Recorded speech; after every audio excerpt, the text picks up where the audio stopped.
As an academic, I analyze things logically and don't easily give in to flights of fancy.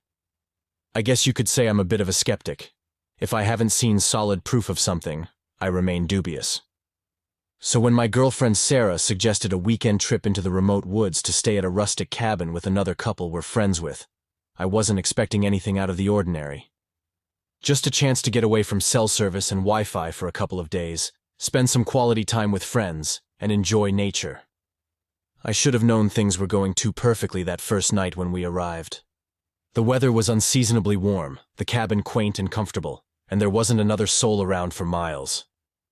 We drank wine around the fire pit and swapped stories late into the night, laughing harder than we had in ages. The stars were so clear and bright, far from the city lights, shining brighter than I'd ever seen. Part of me knew I was more relaxed than in years. Maybe too relaxed. My analytical, skeptical nature had been lulled into complacency by wine, friends, and the peaceful isolation of the woods. I convinced myself to ignore the occasional odd noise from the surrounding forest, putting it down to small, nocturnal animals. And when an eerie whistling woke me in the dead of night, I rationalized it away after a moment of alarm. I should have listened to that first small inner voice signaling something wasn't right, because our idyllic getaway was about to take a deeply disturbing turn, challenging my logic and skepticism beyond anything I thought possible. But I will try my best to start at the beginning. The cracking and popping of the campfire was the only sound breaking the stillness of the night. My friends and I sat around the flames, transfixed by the dancing shadows on the trees. We were deep in the forest, driving for hours that morning to reach this isolated cabin we rented for the weekend. Now that darkness had settled in, the woods felt vast, primal, and unsettling. "Let's tell some scary stories," suggested my friend James, eager to lighten the mood. The rest of us chuckled nervously. We had all gone camping together before, but being this far from civilization heightened everything. "I'll go first," I volunteered, wanting to appear brave even though my mind was flooded with irrational childhood fears of the dark. "There's an old legend about these woods," I began ominously, leaning toward the firelight flickering across my friends' faces. "Legend has it there's a ghost that appears here exactly at midnight." "Ooh, a ghost!" cried Sarah. "Tell us more," she grinned, always up for tales of the supernatural despite considering herself a skeptic. "Well, it's said to be the spirit of a little girl who got lost in these woods decades ago," I continued, embellishing details as I went. "She was known as a strange, quiet child, always pale and kept apart from other kids. Then, one summer night, she wandered into the forest during a full moon, and was never seen alive again." I paused for dramatic effect, scrutinizing my friends' reactions. They were all listening intently. "It's said her ghost still roams these same woods, appearing to lost travelers under the full moon, looking exactly as she did the night she died. Her skin is ghostly pale. Her feet are bare and dirty. Her clothes are tattered rags. But her eyes—" I lowered my voice to a chilling whisper. "Her eyes are completely white. No pupils, no irises, no color at all. Just wide, blank white orbs glowing in the moonlight." Mason shifted uneasily and glanced around. Maddie shivered and pulled her jacket tighter. They were already regretting letting me go first with the storytelling. "Legend has it that once you glimpse the ghost girl's white eyes, some deadly fate will soon befall you in the woods. So if you're lost here late at night and see a pale specter watching you between the trees, you better start praying, because it could be your last night on Earth." I let the silence linger after I finished my impromptu ghost story. The only sound was the crackling fire for an uncomfortable beat. "Geez, that was really creepy," Maddie said with an uneasy chuckle. "I almost believed you for a second." "Yeah, good story, man," Mason said. "You really got into character." We all laughed, mostly out of relief as the tension eased. The night was again calm and peaceful. After my ghost story, we took turns telling increasingly silly tales to counteract the ominous mood I'd created. The laughter and joking felt comforting. Over time, we stopped glancing nervously into the blackness between the trees. I wasn't sure how late it had gotten, but the fire was burning low. The stories had petered out, and most of us were fighting back yawns. "I think it's time to call it a night," James said, voicing what we were all thinking. There were tired murmurs of agreement as we stood and stretched our stiff limbs. As I stepped away from the dying fire and fumbled with my flashlight, A flicker of movement caught my eye from the dense trees. I froze. It looked like someone standing just within the boundary of the woods, half obscured by shadow. No, it can't be, I thought. My mind must be playing tricks. But I couldn't stop staring wide-eyed into the dark silhouette of the forest. Then my heart seized in my chest. 2 eyes opened, glowing white in the shadows. I blinked hard several times, resisting the urge to cry out. When I forced my eyes open again, the spectral figure was gone.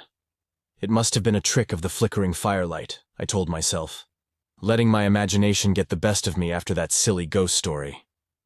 I turned back to my friends to find most had already started walking back to the cabin. "Did you guys see that?" I asked shakily. "See what?" Mason asked. I thought I saw someone standing between the trees, just for a split second. Someone with creepily white eyes. Maddie glanced around with alarm while James and Sarah laughed. "Dude, you're just freaking yourself out over your own story," James said. "I'm sure it was just a trick of the light," Sarah added reassuringly. I nodded, feeling stupid for letting myself get spooked. Still, I couldn't erase the image of the silent figure I'd glimpsed in the shadows. As we walked inside the cabin, I couldn't stop stealing unsettled glances into the night-shrouded forest surrounding us. Safely indoors, we said goodnight and split up into our separate rooms. I knew Maddie, in particular, would have trouble sleeping after the ghost story and supposed sighting, so I tried to downplay my fear. "Sorry for spooking everyone over nothing," I told her. "I guess I'm just tired." "It's okay," Maddie replied with a tense smile. "I'll be fine once I fall asleep." We said goodnight, and I retreated to my own room. Once alone, though, I felt wide awake. The adrenaline from thinking I'd seen someone outside in the woods still raced through my veins. I changed into pajamas and got in bed, but every little creak of the cabin made me jump. Eventually, I turned on the bedside lamp, too unnerved by the shadows gathering in the corners of the room. I told myself I was being ridiculous as I tossed and turned, willing my mind to quiet down. But then I heard something that chased away any hope of sleeping that night. Through the bedroom window, from somewhere deep in the darkness of the forest, came a distant, eerie whistling. The sound floated on the wind, fading in and out.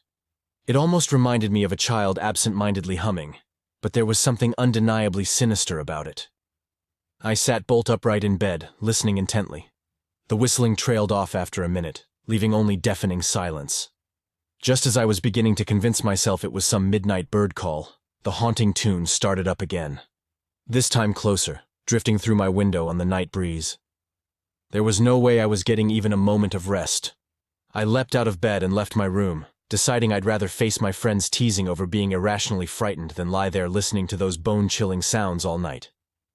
As I hurried down the hall toward the living room, where we'd stayed up late swapping stories, I realized the whistling had stopped again. I hesitated, wondering if I should wake the others. Just as I considered knocking on Maddie's door, thinking she might find the eerie whistling as terrifying as I did, an earth-shattering scream came from her room. Maddie's blood-curdling scream pierced the stillness of the cabin. I sprinted the last few feet to her door and threw it open. "Maddie!" "What happened?" I cried. She was sitting bolt upright in bed, blankets clenched in white-knuckled fists.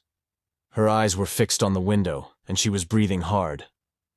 James and Sarah came bursting in behind me. "We heard a scream," Sarah said. Maddie pointed a trembling hand toward the window. "I saw something looking in at me." James rushed to the window and peered out into the dark woods. "There's nothing out there now," he said, sounding uncertain. "Are you sure you didn't have a nightmare?" Sarah asked gently, sitting on the edge of the bed. "No, I was awake, just lying in bed, when I noticed a face in the window," Maddie insisted. "It was so pale and ghoulish. I thought I was hallucinating at first, but then it smiled this creepy, slow smile. That's when I screamed." She wrapped her arms around herself, still shaken by whatever she'd seen. Meanwhile, I felt a chill run down my spine. I knew exactly what face had been peering in at Maddie. After all, I'd seen those ghostly eyes myself earlier that night. "I believe you, Maddie," I said. James and Sarah both shot me surprised looks. I saw someone, in the woods when we were around the campfire. It was only for a split second, but I definitely saw a pale figure watching us. James shook his head in disbelief. Come on, you both just let that ghost story get to you. But he didn't sound entirely convinced himself. Should we call the police? Sarah asked uncertainly. And tell them what? James scoffed. We got spooked by something we barely saw while camping out here? He had a point. The police would think we were just a group of hysterical campers after hearing ghost stories. Still, I couldn't shake the ominous feeling settling in my gut. Something strange and sinister was going on here in this remote forest. We decided to leave all the lights on for the rest of the night. As Sarah and James went back to bed, I squeezed Maddie's shoulder comfortingly. Want me to sleep on your floor tonight? She nodded, grateful not to be alone. I grabbed a blanket and pillow and settled down beside the bed. Having me there seemed to help calm Maddie's frayed nerves. Soon, her breath slowed and she drifted off to sleep. I stayed awake, keeping an anxious watch over the window. The pale face did not reappear, though occasionally I'd hear faint rustling outside as if someone, or something, was creeping about in the dark. When sunlight finally broke across the forest, I felt relief. The ominous events of the previous night seemed less terrifying by the warm light of day. We all felt the effects of a mostly sleepless night as we drank coffee around the kitchen table. Dark circles rimmed Maddie's eyes. Maybe we should just head home early, Sarah said, stifling a yawn. James shook his head. We drove all this way. I say we stick it out. It was probably just a curious raccoon or something looking in the windows. Even he didn't appear fully convinced, though. I wasn't ready to brush last night's sightings off just yet. Why don't we explore the woods in daylight, I suggested. Maybe we can find whoever, or whatever, was lurking around out there. The others reluctantly agreed, so after breakfast, we laced up our boots and hiked into the forest. Bird calls and rustling leaves seemed cheerful and non-threatening. However, I still caught myself jumping at every snapped twig or shifting shadow. We walked the winding trails for over an hour, but found no signs of life beyond squirrels and birds. No creepy cabins, no unmarked graves, no pale specters among the trees. I was starting to feel silly about the panic of the previous night. Can we go back now? Maddie asked as we paused by a burbling stream. We would have found something by now if anyone was out here. I nodded, realizing we were on a wild goose chase. Our minds had played tricks fueled by ghost stories and isolation. Back at the cabin, we spent the afternoon relaxing in the sunshine, attempting to let go of the paranoid tension from the night before. After dinner, Maddie and Sarah went to soak in the hot tub on the back deck. James and I stayed in the kitchen cleaning up. Dusky purple twilight was settling outside as I stacked dishes in the sink. Glancing out the window as I rinsed a plate, movement caught my eye. I froze, breath catching in my throat. There, at the edge of the tree line, half hidden behind a moss-covered trunk, was a small, pale figure. It was only visible for a split second before it darted behind the tree and out of sight. But it was enough for me to glimpse the same ghostly pale skin, dirt-smeared limbs, and luminous white eyes I'd seen, or imagined, the night before. I gripped the edge of the sink, willing my racing heart to slow down. It's not real, I told myself. There's no creepy little ghost girl haunting these woods. It's your mind playing tricks again. Hey, you okay? James asked, noticing my panicked expression. You look like you've seen a ghost. I hesitated before answering. I knew he'd dismiss me again if I said I'd seen that ghostly figure peering from the trees. Yeah, sorry, spacing out for a minute, I muttered, forcing a tense chuckle. I finished the dishes silently, and then announced I was turning in early, wanting to be alone to collect my thoughts. Lying in bed with the lights on, I kept replaying what I'd seen. I couldn't deny it any longer. Something bizarre was happening here. Whether supernatural or some flesh and blood stalker lurking in these woods, we weren't alone. I knew we should leave immediately, yet morbid curiosity kept me from suggesting our group flee just yet. I had to know what this pale phantom was that only revealed itself in fleeting glimpses under the cloak of night. I had to be sure this wasn't merely a twisted trick of an overactive imagination. But as I lay there planning how to get proof of what was haunting us here, I heard an eerie, distant whistling drift out of the darkness. That same haunting melody from the night before. It was closer now, clearer. And this time, it wasn't stopping. The ominous tune wafted through the still night air as if carried on the wind itself. It seeped into the cabin's walls, permeating the rooms and halls with a warning. We were not alone. Something was coming. The pale child was out there swirling through the trees toward us, guided by that chilling song. And when she arrived, we'd finally see her ghostly presence plainly. I shuddered, imagining her doll-like eyes staring lifelessly through our windows again. We should flee these woods and not look back. Instead, I left my bed and walked silently down the hall like a man in a dream. I descended the stairs and crossed the living room. I stood at the front door, hesitating momentarily before pulling it open. The spectral whistling flowed through the open doorway, beckoning me to come to find its source. Staring at the impenetrable shadows between the trees, I stepped over the threshold. The cabin door clicked shut behind me as I followed the haunting melody into the depths of the woods. The eerie melody floated through the darkness, weaving an insidious spell that compelled me forward into the night forest. In some distant corner of my mind, I knew following the sinister whistling alone was utter foolishness. I should turn and run back to the safely lit cabin, wake my friends, and flee this haunted woods together. Yet the haunting tune pulled me irresistibly deeper under the towering pines. My feet carried me steadily toward the source without conscious thought, crunching twigs and rustling underbrush marking my path. I realized I hadn't grabbed a flashlight in my entranced state. The darkness surrounding me was absolute. Still, the spectral whistling guided me onward. It echoed strangely between the trees before fading back into silence, only to take up the refrain again from a slightly different direction. It was an otherworldly cat-and-mouse game, leading me blindly through the trackless forest. Somewhere overhead, barely visible between the black silhouettes of branches, a cloud passed and revealed the moon. Pale silver light filtered down in patches, enough for me to make out vague shapes. The woods appeared different, skewed, and unfamiliar in the night.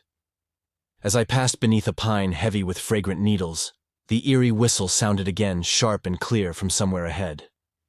I spotted a dim glow filtering through the trees. Somewhere in the distance, there was light in this ocean of darkness. I moved toward it instinctively, like a moth helplessly drawn. The glow grew brighter, flickering orange through the trunks and undergrowth. Breaking through a copse of bushes, I found the source. A small clearing opened before me, dimly lit by a dying campfire. My steps faltered. This was no abandoned fire pit, but an active blaze with fresh logs burning low. The makeshift campsite showed other signs of recent occupation. A fraying blanket lay rumpled on the ground near the fire. Poking out from bushes were some discarded food tins, an old lantern, and tattered clothes too small to fit an adult. I froze at the edge of the clearing, breath catching in my throat. The whistling had fallen silent, but something told me I was being watched from the surrounding trees. I could feel unseen eyes boring into me, colder than the night air on my skin. As I scanned the shadowy tree line, a tiny bare foot stepped into the firelight. My heart seized at the sight of a deathly pale little girl emerging slowly from between the pines. She was no more than 8, with stringy dark hair hanging in her face. The tattered remains of a dated lace dress hung off her skeletal frame. But it was her eyes that filled me with primal dread, or rather, her lack of eyes. Where they should have been were only 2 gaping black holes against her white skin, like a skull's empty sockets. Sightless yet seeing, they turned toward me as she crept into the clearing.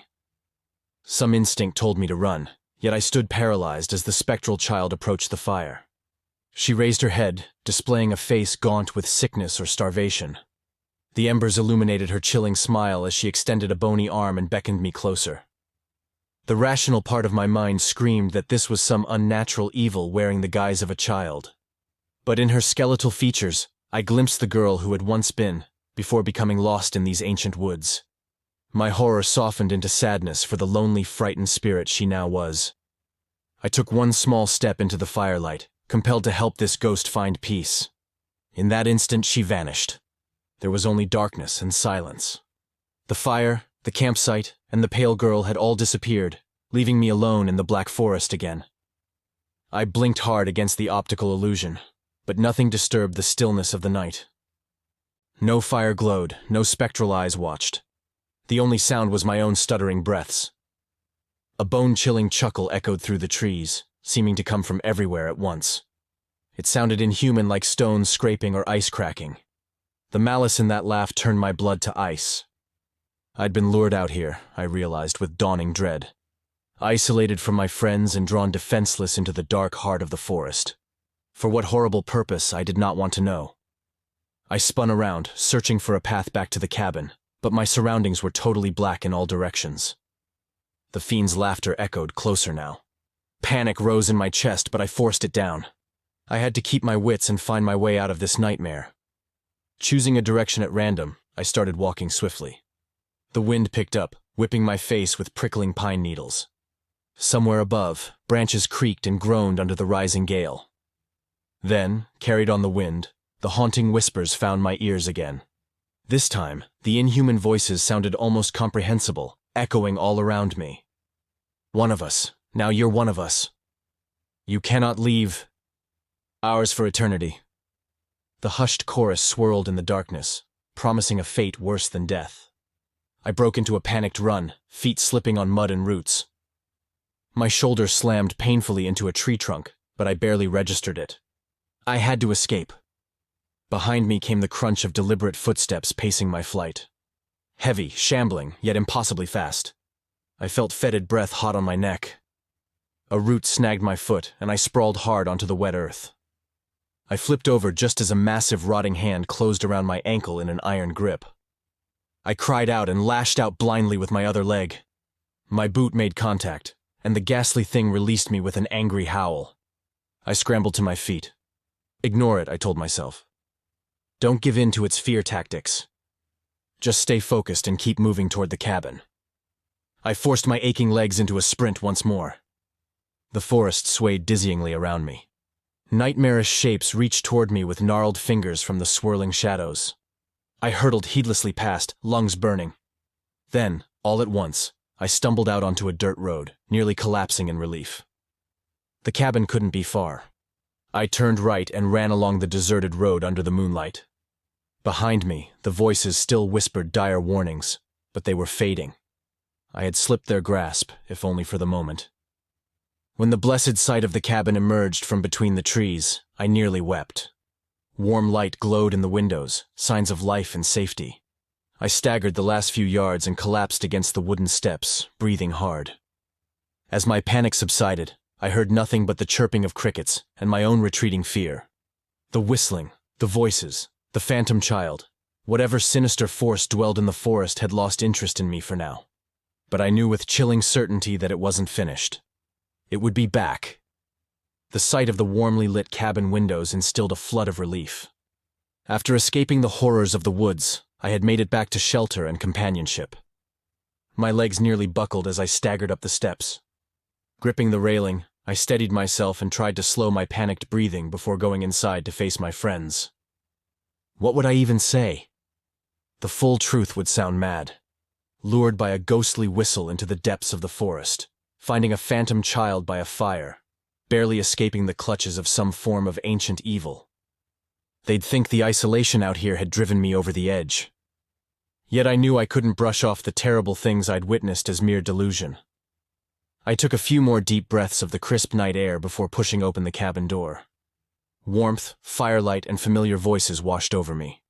For a surreal moment, it felt like coming home after a long, arduous journey rather than just a panicked dash through the woods. My friends' animated chatter cut off abruptly at the sight of me. Their welcoming expressions shifted to confusion and concern. "There you are!" Sarah exclaimed. "We were wondering where you disappeared to." I opened my mouth, but no words came out. Now that I was safely back with the others, the full trauma of what I had experienced out there was hitting me. I realized I was trembling uncontrollably. "Hey, are you all right?" James asked, frowning. "You're white as a sheet and shaking." Collapsing onto the sofa, I just shook my head silently. I knew I must look deranged, muddy, scratched up, and bedraggled as I was. Sarah grabbed a blanket and draped it around my shoulders, her eyes wide with alarm. "Maybe we should take him to a hospital," she fretted. "He's in shock." "No!" I burst out. I couldn't leave the fragile safety of this cabin. Not with that sinister presence potentially lurking in the surrounding woods, waiting. My vehemence surprised my friends. Their concerned faces swam before my eyes. I realized vague hints wouldn't suffice here. I had to tell them some of the impossible truth. "There's something out there," I said hoarsely. "Something evil in these woods." James and Sarah exchanged uneasy glances. Maddie looked around fearfully as if a monster might burst through the walls. "What are you talking about?" James said with an anxious half-chuckle. "Did you hit your head while you were out there?" "I didn't just wander off and get lost," I insisted firmly. "I was lured out by some kind of ghost or demon." Saying it aloud, I knew it sounded insane. My friends' concerned expressions had shifted to doubt and unease. But I pushed on, determined to make them understand the danger we were in. "We can't stay here another night," I finally choked out. My friends looked confused and scared by my manic tone. I took a deep breath and met each of their eyes. "There's something evil in these woods.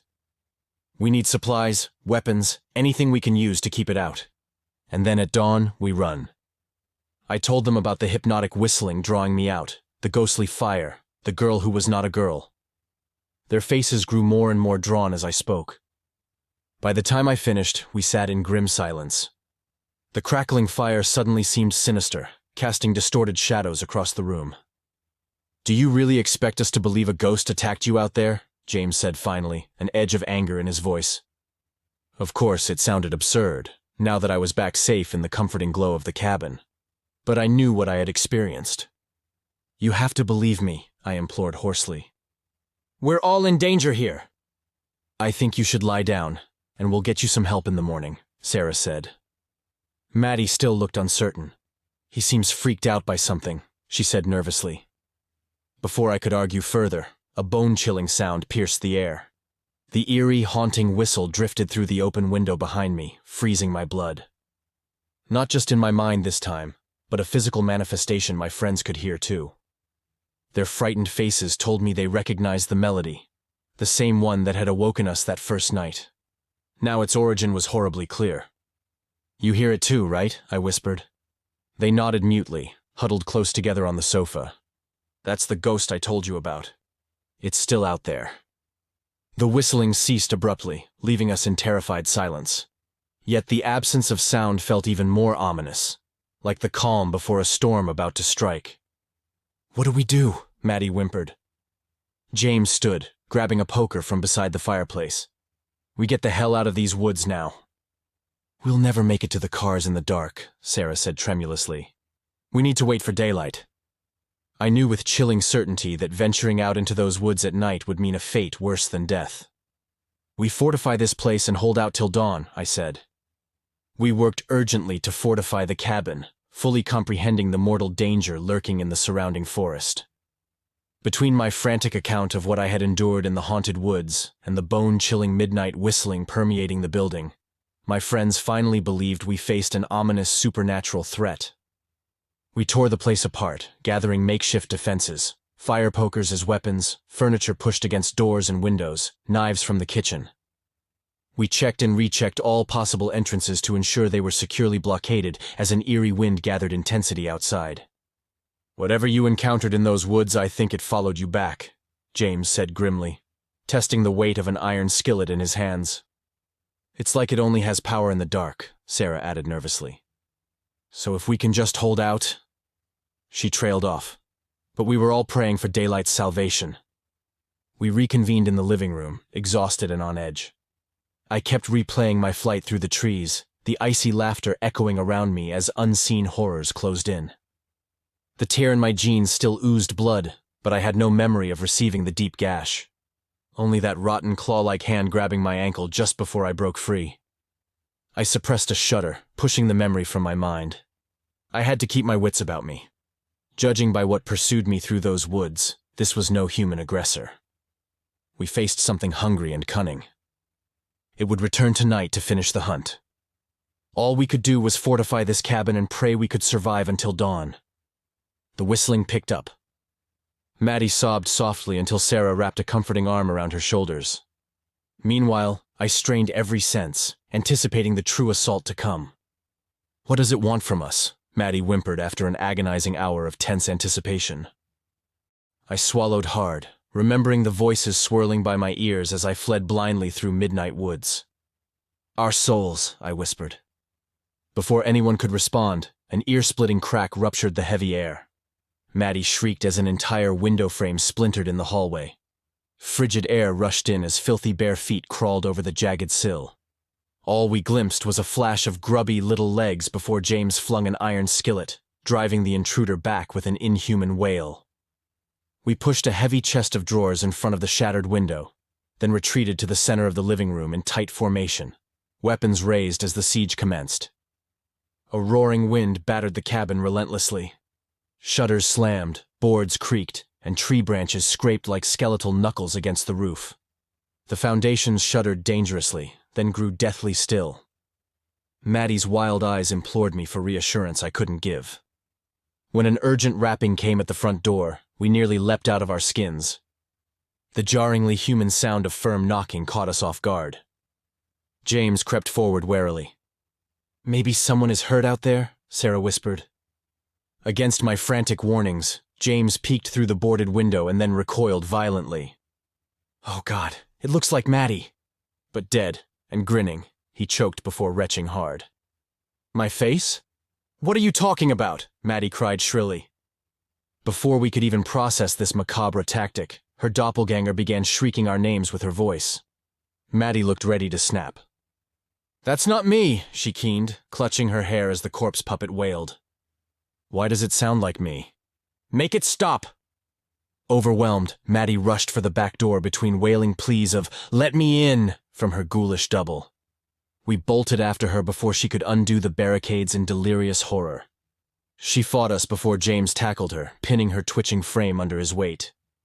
"It's trying to lure us outside one at a time," he rasped, while the fiend mimicked Maddie's traumatized shrieks. Sarah wept silently as Maddie went limp with dread. I gripped the fireplace poker with trembling hands, bracing for the next assault. It came in the form of my mother's gentle voice pleading, "Oh, sweetie, please help me." I froze, every muscle seizing up at that warm, familiar tone I hadn't heard in years since cancer stole her. "Mom," I croaked. James shot me an alarmed look as he pinned down a sobbing Maddie. "Honey, it's so cold and dark out here," the beloved voice wavered piteously. "I'm lost, please. Won't you let Mommy in?" Sorrowful sniffles perfectly mimicked my late mother's mannerisms. My eyes burned with stinging tears. I knew, of course, it was only the sadistic entity toying with my deepest heartache. Yet hearing Mom's comforting tone again was a temptation beyond any horrors it had unleashed so far. Next came a whisper from everywhere at once. "Let me show you the path to true freedom from this decaying earthly existence. Take my hand, lost children of the mundane world."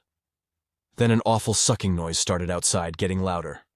It sounded like a huge swirling vortex opening up. It shook the cabin violently as if an earthquake hit.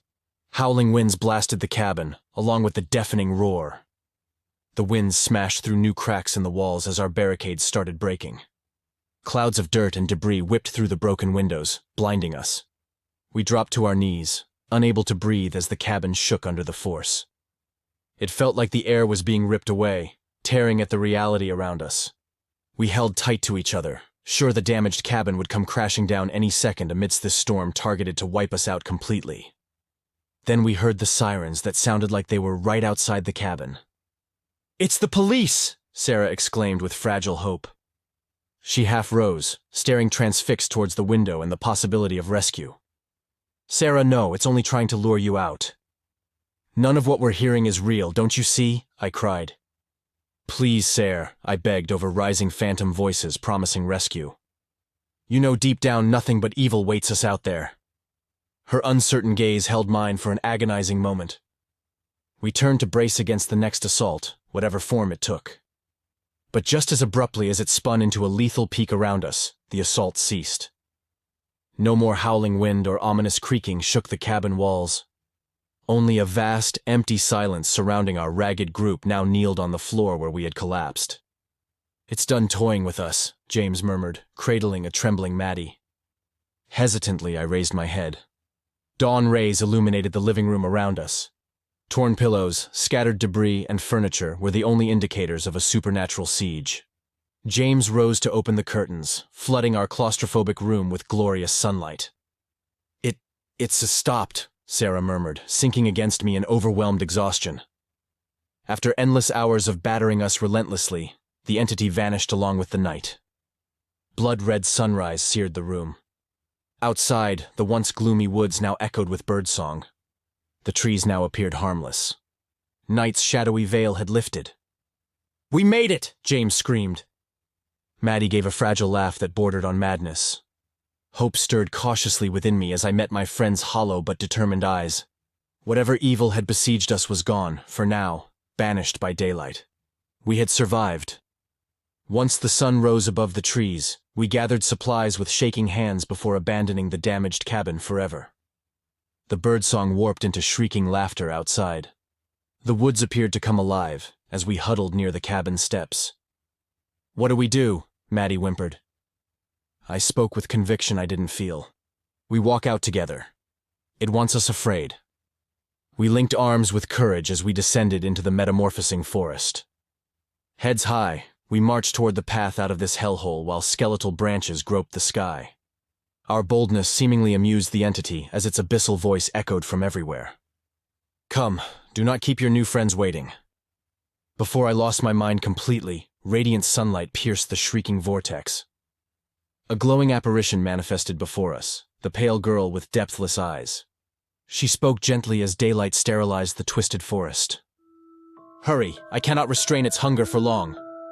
Trusting the pale girl, we bolted after her shining form. Behind us, enraged roars shook reality as the girl led us through the woods towards a familiar rural road where refuge waited. And in the distance, I could see my car. This chilling tale has reached its end. If our stories of dread have crawled beneath your skin, please consider subscribing to Tales That Terrify. Until next time, sleep tight. If you dare, we'll be waiting on the other side.